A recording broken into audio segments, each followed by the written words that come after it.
ஓம் சிவாய நம. மகர ராசி.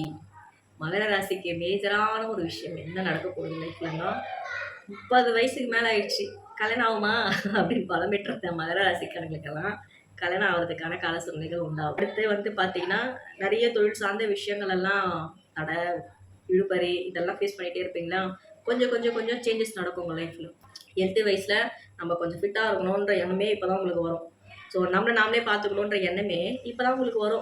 கம்யூனிகேஷன் வழியில் நிறைய நல்ல விஷயங்கள் எல்லாம் உங்களுக்கு நடக்கும். ஸோ கம்யூனிகேஷன் ஃபீல்டில் இருக்கிறவங்களுக்கெல்லாம் ஒரு நல்ல டைம்னு சொல்லலாம். எடுக்கக்கூடிய முயற்சி ஓரளவுக்கு உங்களுக்கு சக்ஸஸாக ஆகும்.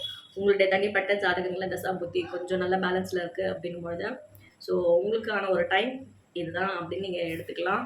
குரு 7ல் உச்சம், சமசப்தமமான அமைப்பு. ஸோ கடகத்தில் இருக்க குரு டைரக்ட் பார்வையாக மகரத்தை தான் பார்க்குது. ஸோ உங்களுக்கான நேரம், எந்த காலத்துக்காக இத்தனை காலம் காத்திருந்தீங்களோ அந்த காலம் வருது. சரியான முறையில் பயன்படுத்திக்கோங்க.